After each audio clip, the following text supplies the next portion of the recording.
Hello guys, magandang araw po sa ating lahat. Update po tayo sa ating mga fry. Ngayong araw, 4 days old na sila. Kung makikita nyo po, medyo lumalaki na po sila. And medyo malakas na rin po silang kumain. Dahil malakas na po silang kumain, expect na po natin na medyo dadami na po yung dumi nila. Kung nakikita nyo po, yan po ang dumi nila. Yan po ang kulay ng kanilang dumi kapag BBS po ang ating pinapakain. Based lang po sa aking experience, mas maganda po na habang kaunti pa lang po yung dumi nila, unti-unti po nating kunin. Ngayong araw po, i-share ko sa inyo kung paano ko ginagawa ang pagkuha ng kanilang mga dumi. Sa paglilinis po, dropper pipette po ang ginagamit ko. Mabibili niyo po yan sa Lazada or sa Shopee. Sa pagkuha po ng kanilang dumi, kailangan po dahan-dahan na hindi masama ang ating mga fry. Bakit nga ba kailangan tanggalin ang mga dumi ng ating mga isda sa ating hatching tank? Kapag hindi po ito nakuha agad, ito po ay magiging sanhi ng pagkaubos o pagkamatay ng ating mga isda. Kapag madumi po ang ating hatching tank, doon po papasok si ammonia. Si ammonia po ay isang toxic sa ating mga isda. Saan nga ba nanggaling si ammonia? Una po dyan ay sa dumi at ihi ng ating mga isda. Pangalawa po ay yung mga hindi naubos na pagkain na binibigay natin sa ating mga isda. Kaya maging maingat po tayo sa pagbigay ng pagkain sa ating mga alaga. Siguraduhin po natin na sakto lamang po na mauubos nila ang pagkain na ating ibinigay.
Dahil tapos na po akong maglinis, ihahanda ko na po ang ating bagong ipapakain sa ating mga fry. Ang tawag po dito ay Tubifex. Ito po ay pinong-pinong bulate na nakukuha sa mga kanal. Pero sa akin po, binibili ko po ito. Pero bago ko po ito ipakain, tinitreat ko po muna. Ginagamitan ko po sila ng tetracycline para mamatay po yung mga bakterya na pwedeng makain ng ating mga isda kapag hindi ito na-treat. Sa pagtitreat po ng ating Tubifex, tutunawin lamang po natin yung tetracycline sa kaunting tubig.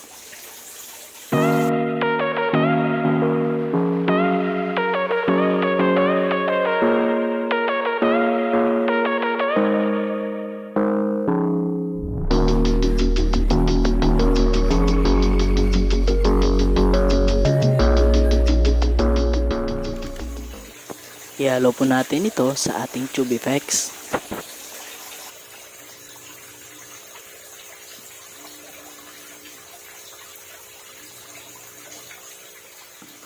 At dagdagan po natin ng tubig.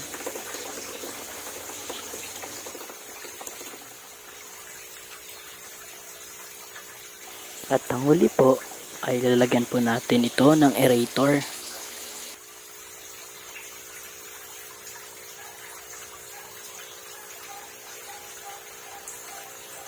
Hahayaan po natin na nakababad ng almost 12 hours ang ating tube effects.